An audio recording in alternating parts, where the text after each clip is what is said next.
Hi church, Pastor Jeff here with another Trinity check-in. It is easy to forget that we have a labyrinth, and I'm out here today because I want you to remember this is a special thing that we have. In fact, just a special opportunity to have access to one that you can come and walk. And I don't think we talk enough about why that is or what a labyrinth is and what you even do with it. So a lot of you know that my wife is a pastor too. She's at Southgate United Methodist. Over on, what is it, Pioneers and 30-something, I think.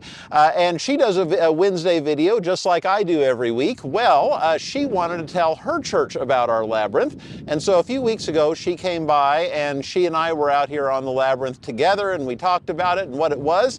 And I thought, you know what, this is good. I want to share this with my church too. So in a moment, I'm going to share with you my wife interviewing me about our labyrinth. And I hope that you learn something from it, and I hope that you're inspired too.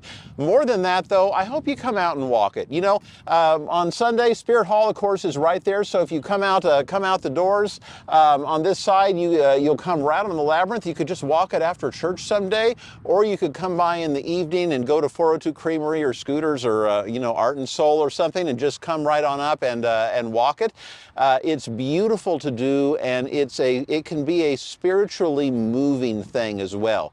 The one little tip I would give you is that the way the labyrinth was put into the ground makes it hold water. So maybe after last night, give it a day to dry out before you come. Otherwise, your labyrinth journey might include remembering your baptism, if you know what I mean. That said, don't forget it's here, and don't forget that you have the opportunity to walk it. All right, with that said, here's the interview of my wife asking me about our labyrinth, and I hope it makes you proud as a church too. See you soon. Hey folks, I'm here at Trinity United Methodist with the pastor of Trinity, Jeff Slater. I happen to know him, being that we're married and all. But I came here to see if he could tell us more about the labyrinth that they have here at Trinity. So Jeff, tell us about how long has it been here? I believe it's been here since Trinity moved out to Village Gardens, which is, what, 15, 16 years, something like that? I haven't been here quite that long, so I wasn't here when they put it in. But I do have to admit that when they first, when the bishop first asked me to come here, and I looked in Google Maps at the church, I'm like, oh, they have a labyrinth. And I was all excited. Because it also says something about commitment to spirituality. So tell me then what role the labyrinth plays in the life of Trinity United Methodist. Well, to be totally honest with you, I think the biggest role it plays right now in the life of Trinity is as, well, I don't want to say placeholder, but for lack of a better term, a placeholder for our hopes to build a sanctuary. We're working on that right now, and it will eventually go where the labyrinth is. Don't worry, we're going to figure out a way to get a labyrinth in the sanctuary, in the carpet or the floor or something. We can't because we love it too much. But it's also, I don't know, it's sanctifying a space that wouldn't otherwise be sanctified. I mean, it's a hill. It's a hill, and it's a hill where a building's going to go. It could just be a hill, but instead it's set apart as something sacred. During COVID, we didn't know how to do confirmation. We didn't want to skip confirmation. We still were doing it. But what we ended up doing was doing it out here on the labyrinth. There's a nice stone in the middle, and we had a bowl for a couple of baptisms with the confirmands, and it was just gorgeous in this sacred space. And that's not even what a labyrinth is for. Yeah, so tell us then in your own words how you understand the general spiritual significance of labyrinth, which it can be different things for different people, but what is it to you? It is varied, and you can look on the internet, everybody says something a little different, and I kind of think that's a good thing. You know, for some it's drawing closer to God as you come into the center, kind of like a mandala that you walk, if you're familiar with mandalas, and then going back out into the world at the end of it.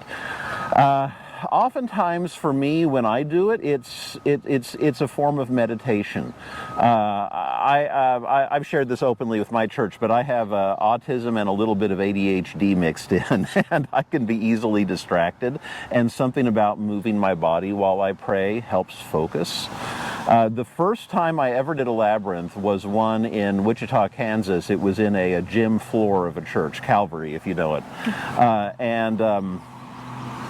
My experience then was with a group, and what I noticed in walking and praying was that at times the other people would come along and walk beside you for a while, and then their path would separate off and your path would continue, and you might meet them again later, you might not.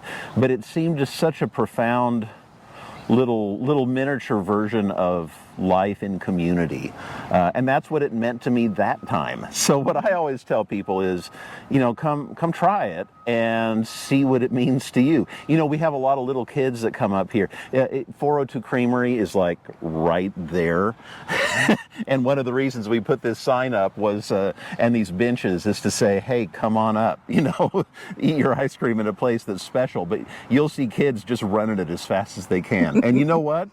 That's prayer too. Absolutely. Enthusiasm for life and for drawing nearer to God. Absolutely. There are lots of different ways to experience a labyrinth. It can be for meditative prayer. It can be if there's something specific and just moving your body while thinking about that thing. The great thing I love about a labyrinth is that it's one path. It's not meant to trip you up or to trick you like a maze. No dead ends. Yeah, as long as you keep walking, you'll get to where you're going. And that, I think, is also a beautiful description of life, living with God. So we think there are dead ends sometimes, but then we find it's just a hairpin turn. Exactly. Those happen with God. Those can happen for sure. Absolutely. So how does this labyrinth relate to the community? Can anybody come and enjoy it? Absolutely. Think of it like a public park kind of thing. It's just here. It is on top of a hill, so you may not see the labyrinth from down below when you come. That's one of the reasons we put this sign here, so that people would see it. As I said, 402 Creamery is literally right there, so we have a lot of people that come up on these benches eating ice cream cones. This is not a paid advertisement. No, there's also scooters, go eat at Art and Soul, whatever. But you can come up here, sit on the bench and just enjoy the environment, walk on the labyrinth. We've got a memorial garden here too, but anybody is welcome. If you come during business hours, come ring the bell, say hi. That's good too, but anybody's welcome anytime.